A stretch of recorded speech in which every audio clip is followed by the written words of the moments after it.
स्वागत है बच्चों। मैं अनिल कुमार सिंह गौर, सहायक अध्यापक, पंडित दीनदयाल उपाध्याय राजकीय मॉडल इंटर कॉलेज पचनी।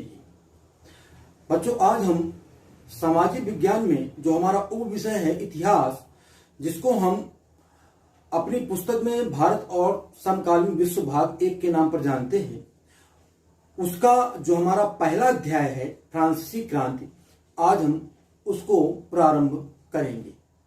इस पाठ के अंतर्गत हमारा जो आज का प्रकरण रहेगा वो रहेगा 18वीं सदी के उत्तरार्ध में फ्रांसीसी समाज तथा क्रांति की शुरुआत।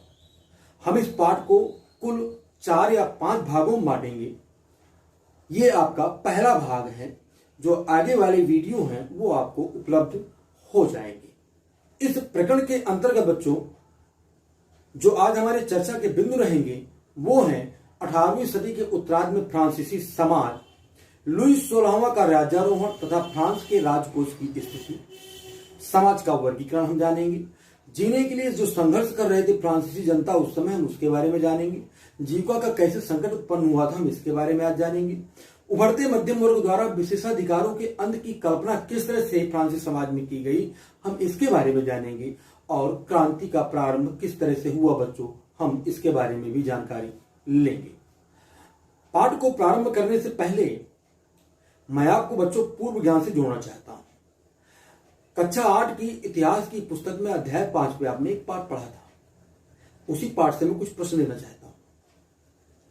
नाना साहेब, तात्या टोपे, झांसी की रानी तथा कुंवर सिंह आदि ने किस योजना का कार्य प्रारंभ किया था?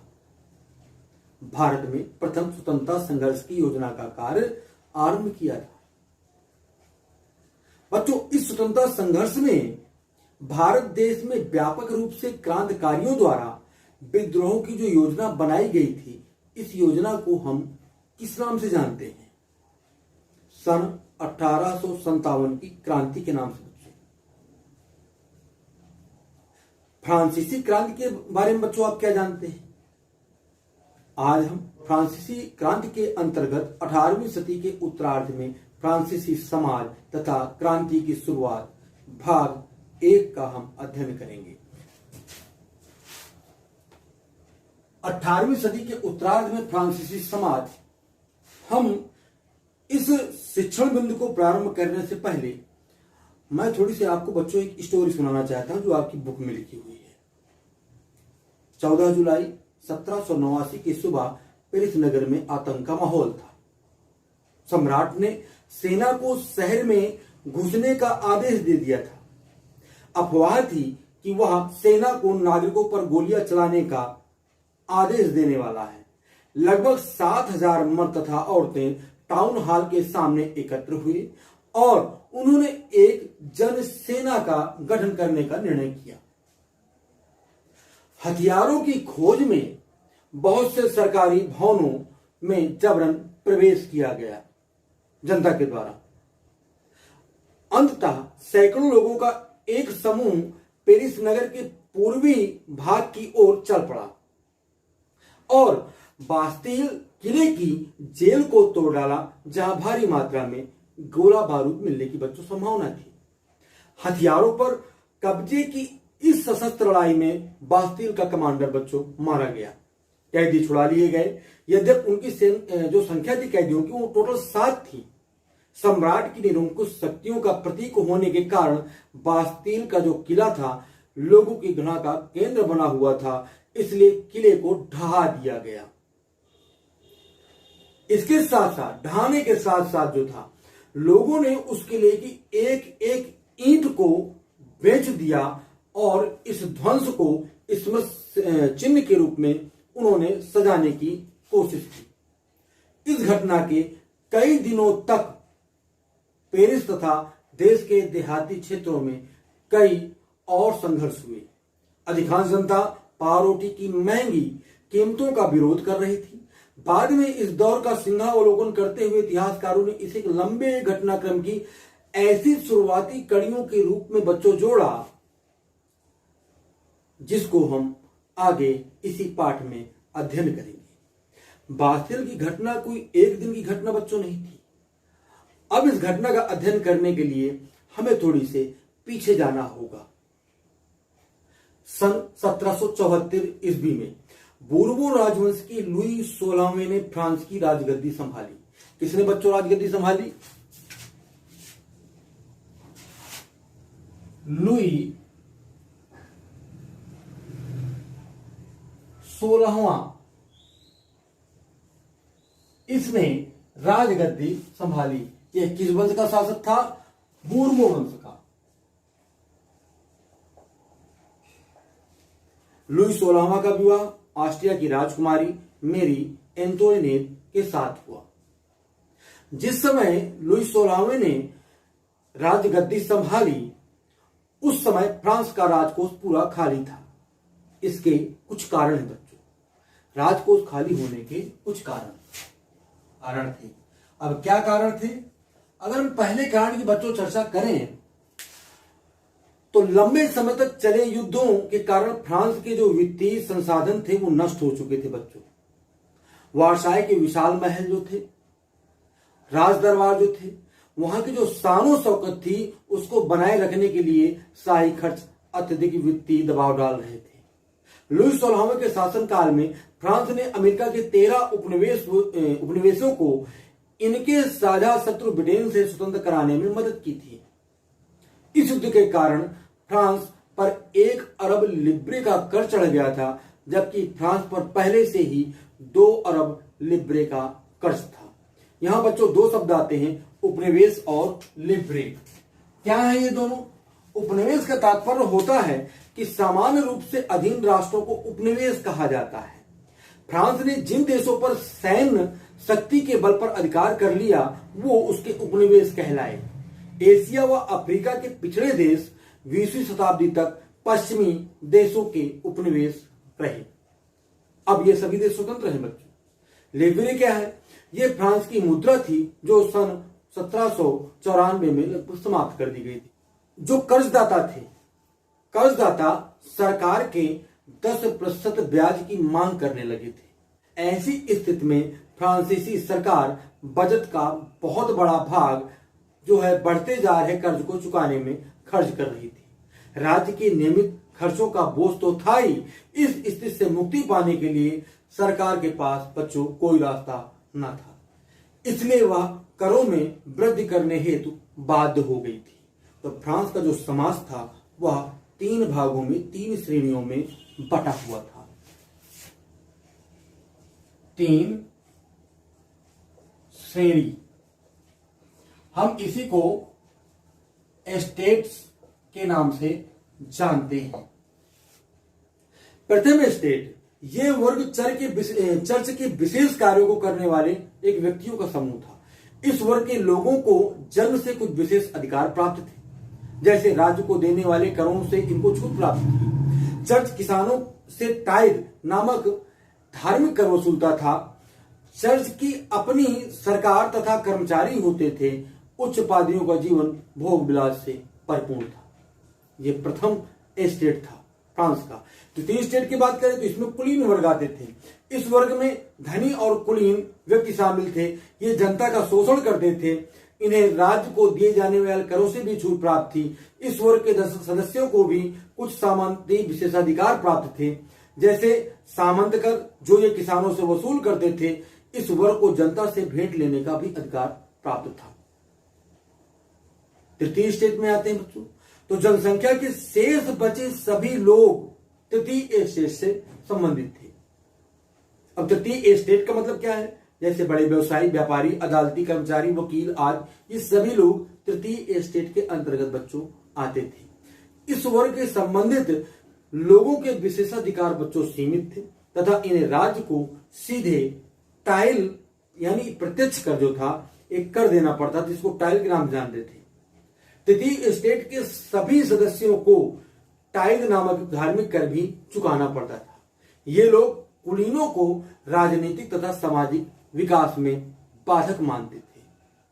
प्रथम स्टेट है, द्वितीय स्टेट है, यह दोनों कोई कर नहीं दे रहे हैं। प्रथम स्टेट वाले टाइड क्या है? चर्च द्वारा वसूल किया जाने वाला कर। अब कैसा वसूल किया जाता है? कृषि का जितनी भी उपज हो रही उसका 10% आपको चर्च को देना होगा।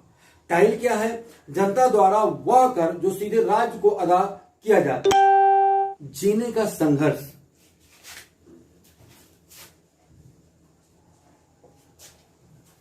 ये सारी की सारी घटनाएं आप जो देखेंगे यहां पर,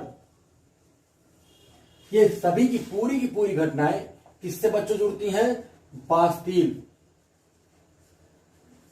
जो किला ढहाया गया, बास्तील की जो घटना है उससे जुड़ती है। जीने का संघर्ष क्या था? समाज को 3 भागों में बांटा गया था। फ्रांस की जो जनसंख्या थी लगभग वही 1715 ईस्वी में लगभग 2.3 करोड़ के आसपास थी। कितनी थी? 1715 ईस्वी में 2.3 करोड़ के आसपास। 1789 ईस्वी में जब बास्तील का दुर्ग ढहाया गया, 1789 ईस्वी में, तो उस समय तक फ्रांस की जो जनता है, जो वहां की जनसंख्या थी, वह कितने हो गई? 1789 में 1789 में लगभग 2.8 करोड़। कितनी हो गई? 2.8 करोड़। जनता बढ़ गई, जनसंख्या बढ़ गई, मांगे बढ़ेंगी, उपभोग की चीजें आएंगी। अब देखा जाए अनाज उत्पादन की तुलना में इसकी मांग में तीव्र दर से बढ़ती हुई, जनसंख्या बढ़ रही है इसलिए, किंतु उत्पादन उतना नहीं हुआ जितना होना चाहिए था। खाद्य सामग्रियों की कीमतें बढ़ने लगी।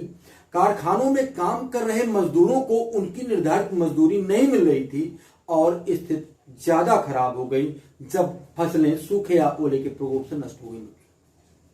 इसके अतिरिक्त भ्रष्टाचार, धार्मिक स्वतंत्रता की कमी व बढ़ती महंगाई, अन्यायपूर्ण कर प्रणाली, राजाओं की जो फिजूल खर्ची थी, वह सब कहीं ना कहीं तृतीय एस्टेट के लोगों के जीवन को प्रभावित करने लगी। जीने के लिए कहीं ना कहीं जनता संघर्ष कर रही थी। जीविका का संकट कैसे उत्पन्न होता है, थोड़ी इसको समझते हैं। फ्रांस के अधिकांश लोगों का मुख्य जो भोजन था वो क्या था? पावरोटी था। मांग की तुलना में अनाज का उत्पादन तो कम होने के कारण पावरोटी की कीमत जो थी उसमें तीव्र तरह से वृद्धि हो रही थी, क्योंकि अनाज का उत्पादन कम हो रहा था, मांग बढ़ रही थी, पावरोटी की मांग ज्यादा थी, इसलिए कीमतें बढ़ रही थी। स्थिति तब और खराब हो जाती थी जब सूखे और ओले के प्रकोप के कारण अनाज की पैदावार बच्चों बहुत कम हो जाती थी। ऐसी स्थिति में रोजी रोटी का संकट उत्पन्न हो जाता था, जिसे जीविका संकट के रूप में जाना जाता है। बच्चों, चार्ट लगा रहा हूं आपके लिए। खराब फसल है, खराब फसल होती है तो क्या होता है? अन्नाभाव होता है, अन्न का अभाव हो जाता है। अन्न के अभाव से खाद्य पदार्थों की जो कीमतें होती हैं बढ़ जाती हैं। अब आगे जब देखेंगे आप कि अब गरीब गुरबा पावरोटी नहीं खरीद सकते हैं। अब अगर पावरोटी नहीं खरीद पाएंगे, भोजन सही नहीं मिलेगा, तो उनका कमजोर शरीर हो जाएगा, महामारी आएगी और मृतकों की संख्या में वृद्धि होगी। दूसरा बिंदु जो है उसमें देखेंगे आप चार्ट में कि वहां पर खाद्य दंगे होते हैं पावरोटी के लिए और वहां पर भी मृतकों की संख्या में वृद्धि होती है। इस तरह से कहीं ना कहीं यहां पर जीविका का संकट उत्पन्न हो जाता है। बच्चों, उभरते मध्यम वर्ग ने अपने विशेषाधिकारों के अंत की कल्पना कर ली थी। किसने?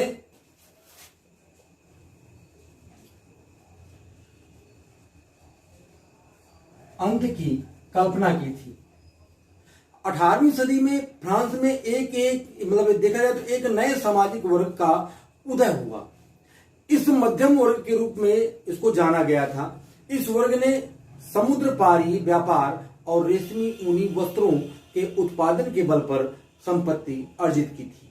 ऊनी और रेशमी कपड़ों का जो या तो कह लीजिए कि निर्यात किया जाता था या समाज के समृद्ध लोग इन्हें खरीद लेते थे। यह वर्ग पढ़ा लिखा होने के कारण जन्म से विशेषाधिकार को न मानकर योग्यता को व्यक्ति के सामाजिक पद का आधार मानता था। जॉन लाक रूसो जैसे दार्शनिकों ने स्वतंत्रता, समान नियमों तथा समान अवसरों पर आधारित समाज की परिकल्पना प्रस्तुत की थी। बच्चों, पहला नंबर आता है John Locke. John Locke. John Locke ने अपनी कृति टू ट्राइजेज ऑफ गवर्नमेंट में राजा के दैवी और निरंकुश अधिकारों के सिद्धांत का खंडन किया। वहीं पर जॉक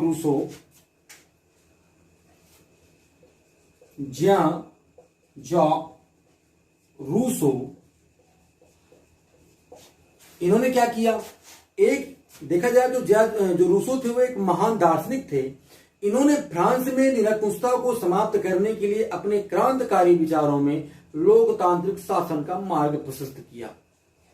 यहां से एक जड़ आती है, एक विचार बनता है जो लोकतांत्रिक विचार की भावना फ्रांस की जनता के मध्य उपस्थित होती है। इनकी एक प्रसिद्ध कृति थी सोशल कॉन्ट्रैक्ट। इनकी इस प्रसिद्ध कृति में इन्होंने कहा कि मनुष्य स्वतंत्र पैदा हुआ है, किंतु प्रत्येक स्थान पर वो जंजीरों से जकड़ा हुआ है। इनका विचार था कि राजा को जन भावनाओं के अनुरूप कार्य करना चाहिए। सामाजिक बंधन तथा राजनीतिक दासता की कड़ू आलोचना करते हुए भी इन्होंने राज्य को नैतिकता के लिए अनिवार्य बताया। रूसो के विचारों का फ्रांस की जनता पर बहुत गहरा प्रभाव पड़ा। वहां पर एक दार्शनिक और थे, मॉन्टेस्क्यू।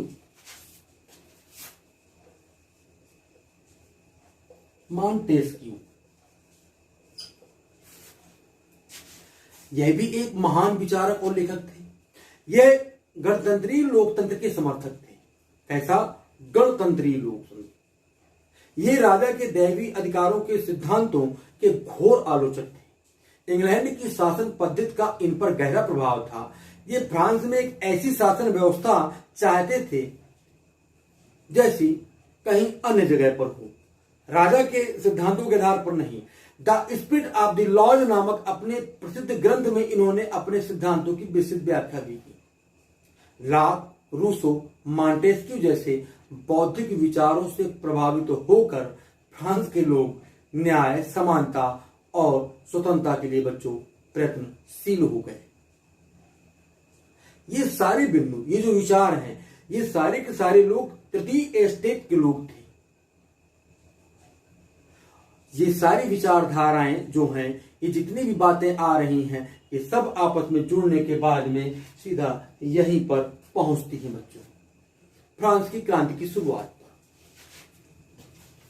तो राजा के सीमित अधिकार, 3 स्टेट में जनरल बटा हुआ था, पूरा का पूरा वहां पर 3 स्टेट में पूरा समाज बटा हुआ था, लेकिन फिर भी ऐसी स्थिति में भी राजा के अधिकार सीमित थे। हम पहले दिन शुरुआत करते हैं। कैसे सीमित थे?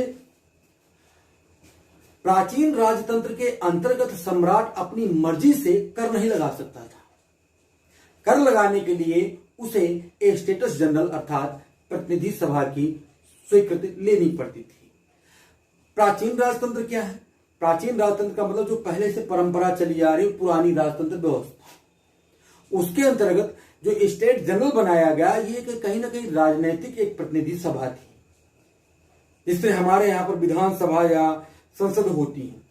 इस हेतु इसकी बैठक बुलाई जाती थी और सम्राट यह निर्णय करता था कि स्टेटस जनरल की बैठक कब बुलाई जाए।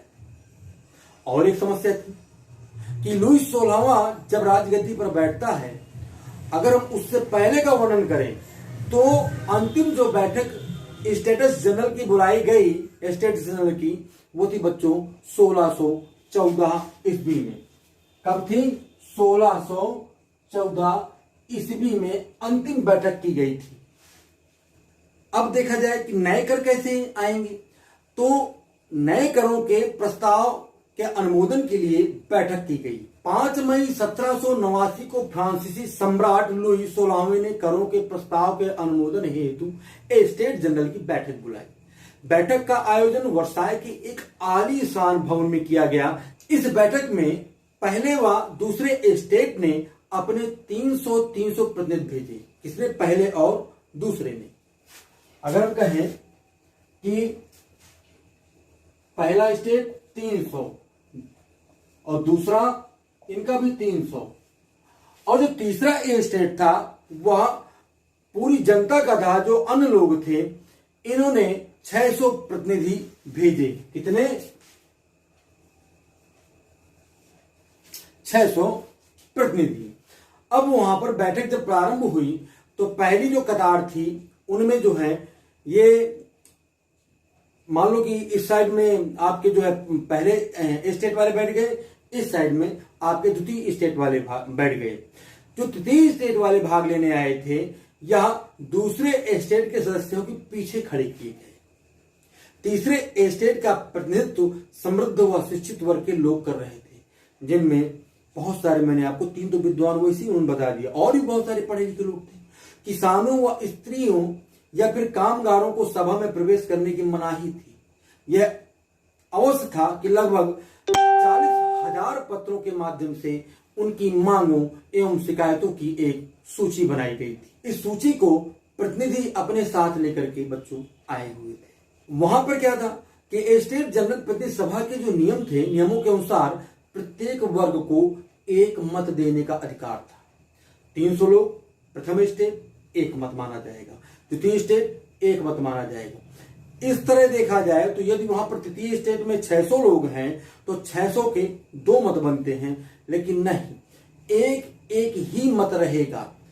अब प्रथम स्टेट और दूसरा स्टेट जो था उनके ऊपर कोई कर था नहीं, तीसरे स्टेट के ऊपर ही कर था। तो देखा जाए तो वो सदैव अल्पमत में ही तीसरा स्टेट बना रहता था। तीसरे स्टेट के जो लोग थे उनके प्रतिनिधियों ने मांग रखी कि पूरी सभा द्वारा मतदान कराया जाए, जिसमें प्रत्येक सदस्य को 1 मत देने का अधिकार हो। यह एक नई मांग थी जिसे सम्राट ने अस्वीकार कर दिया। इस बात से नाराज होकर तीसरा स्टेट के प्रतिनिधि विरोध करते हुए सभा से बच्चों बाहर चले गए। तीसरे स्टेट के जो प्रतिनिधि थे, जो उन्होंने मांग की थी कि प्रत्येक सदस्य को 1 मत देने का अधिकार, यह रूसों के लोकतांत्रिक सिद्धांत से कहीं ना कहीं प्रेरित थी। तीसरे स्टेट के प्रतिनिधि स्वयं को संपूर्ण फ्रांसीसी राष्ट्र का प्रतिनिधि मानते थे। तीसरे स्टेट के जो प्रतिनिधि थे उन्होंने 20 जून 1789 को, कब? 20 जून 1789, 20 जून 1789 को वार्साय के इंडोर टेनिस कोर्ट में एकत्रित हुए और स्वयं को नेशनल असेंबली घोषित कर दिया। यहां से अब राजनीति बदलेगी बच्चों। यही नेशनल असेंबली बाद में कहीं ना कहीं सत्ता पर आती है, इसलिए इस शब्द को याद रखना कि 20 जून 1789 को वार्साय के इंडोर टेनिस कोर्ट में लोग इकट्ठे हुए और उन्होंने स्वयं को क्या घोषित किया? National assembly.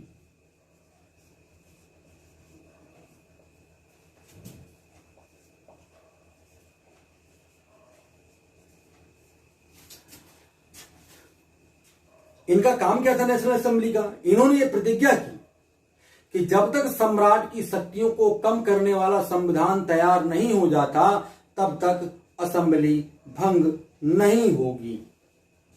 इसी को टेनिस कोर्ट की शपथ के नाम से भी बच्चों जाना जाता है। यहां पर मिराबे और आवेसी का बहुत बड़ा योगदान था। इस समय जो है तीसरे स्टेट का नेतृत्व मिराबे और आवेसी कर रहे थे।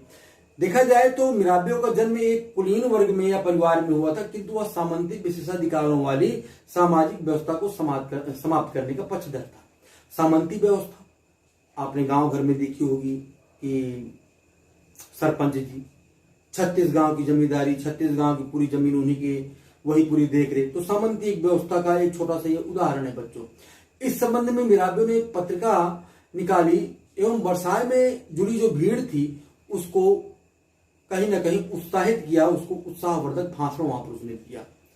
आवेसी मूल रूप से एक पादरी था। इसने तीसरा स्टेट क्या है शीर्षक से अपना अत्यंत प्रभावशाली एक प्रचार पुस्तिका भी इन्होंने निकाली। नेशनल असेंबली और फ्रांस, जिस समय देखा जाए कि नेशनल असेंबली संविधान की रूपरेखा तैयार कर रही थी, उसी समय संपूर्ण फ्रांस में आंदोलन हो रहे थे। अत्यधिक ठंड पड़ने के कारण फसल का उत्पादन बहुत कम हुआ था, जिसके कारण फ्रांस की प्रमुख खाद्य पाव रोटी की कीमत बढ़ गई थी। स्थिति का लाभ उठाते हुए बेकरी मालिक जमाखोरी पर जुटे हुए थे। बेकरी की दुकानों पर बहुत देर तक प्रतीक्षा करने के बाद भी क्रोधित स्त्रियों की भीड़ ने दुकानों पर हमला करना प्रारंभ कर दिया। स्थिति पर नियंत्रण करने हेतु सम्राट ने सेना को पेरिस में प्रवेश करने की इजाजत दे दी। आप बास्तील दुर्ग की तरफ बढ़ रहे हैं। अब ये खबर मैंने शुरुआत में आपको कहानी सुनाई थी कि उन्होंने पेरिस में प्रवेश करने की इजाजत दे दी लुई 16वें ने। भीड़ का पलड़ा भारी पड़ा। उसने 14 जुलाई 1789 ईस्वी को बास्तील के किले पर हमला करके उसको नष्ट कर दिया। इतनी घटनाएं बच्चों बास्तील दुर्ग के पतन तक की हैं। कैसे राजवंश का शासन आता है, कैसे वहां पर राजकोष खाली होता है, समाज की स्थिति क्या थी, ये सारे बिंदु कहीं ना कहीं आपस में आते हैं। कैसे नेशनल असेंबली का गठन होता है, कैसे वो लोकतांत्रिक मांगों को मानने लगते हैं, ये सारी की सारी घटनाएं बास्तील दुर्ग की घटना से बच्चों जुड़ी हुई होती हैं। फ्रांस के ग्रामीण क्षेत्रों में यह अफवाह फैली कि जागीरों के स्वामियों ने किराए पर लठैतों एवं लुटेरों को बुलाया है, लुटेरों को, और ये पकी हुई फसलों को नष्ट करने के लिए निकल पड़े हैं। किसान भयभीत थे। कई जिलों में ग्रामीण किलों को कुदालों और बेलचों से ढहा दिया गया। किसानों के द्वारा अन्न भंडारों को लूट लिया गया। लगान संबंधी कागजातों को जला दिया गया। ऐसी दशा में कुलीन बड़ी संख्या में अपनी जागीरें छोड़ करके भाग गए। इनमें से बहुत से लोगों ने पड़ोसी देशों में जाकर के शरण भी ली। आप देखेंगे बच्चों यहां पर मैप में कि फ्रांसीसी क्रांति से संबंधित जो स्थान है 4 है यहां पर कुल। पेरिस, सेंट फ्लोरेंटिन, नॉर्मंडी और मार्सेल्स। बाकी आप देखेंगे यहां पर कि जो तीर एरो है आपका, पहले त्रिभुज के आकार वाले कुछ बिंदुओं को देखिए। ये 1789 की फ्रांसीसी क्रांति की शुरुआत की विद्रोह वाले क्षेत्र में बच्चों। जो डॉट में निशान लगा हुआ है यह क्रांति के समय भगदड़ के बाहरी हिस्से थे, और जो तीर के निशान चल रहे हैं आपके, ये सारे के सारे कहीं ना कहीं भय की लहर की विस्तार को बता रहे हैं। साथ ही जो नक्शे में लाइनिंग खींची हुई हैं, इन लाइनिंग का मतलब है कि भय की लहरों से अप्रभावित प्रमुख इलाके। बच्चों अब तक आप देखेंगे अगर तो यहाँ पर 18वीं सदी के उत्तरार्ध में फ्रांसीसी समाज पर हमने चर्चा की, जिसमें हम राजकोष खाली होने के कारण तथा समाज के बारे में कि कितनी श्रेणियों में समाज को बांटा गया इसके बारे में अध्ययन किया। जीने के लिए जो संघर्ष था हमने उसका अध्ययन किया। जीविका को जो संकट था बच्चों हमने उसके बारे में अध्ययन किया। उभरते मध्यम वर्ग ने अपने विशेषाधिकारों के अंत की कैसे कल्पना की और वहां पर जॉन लॉक, जॉर्ज रूसो और मॉन्टेस्क्यू का क्या योगदान रहा उसके बारे में जाना। उभरते मध्यम वर्ग द्वारा जो विशेषाधिकारों के अंत की कल्पना की गई उसका क्या प्रभाव आया बाद में और कैसे क्रांति की शुरुआत हुई, हमने इसके बारे में आज जाना बच्चों। मैं बच्चों ग्रह कार्य लगा रहा हूं, नोट कर लें। 18वीं सदी के उत्तरार्ध में फ्रांसीसी समाज के बारे में वर्णन करो, पहला प्रश्न। दूसरा, जीविका का संकट पर टिप्पणी लिखो। नंबर तीसरा, फ्रांसीसी क्रांति की शुरुआत कैसे हुई वर्णन करो। बच्चों अगले वीडियो में हम अध्याय 1 फ्रांसीसी क्रांति, जिसके अंतर्गत फ्रांस का संवैधानिक राजतंत्र बनना, फ्रांस में राजतंत्र का उन्मूलन और गणतंत्र की स्थापना तथा क्या महिलाओं के लिए भी क्रांति हुई, भाग 2 का अध्ययन करेंगे। धन्यवाद।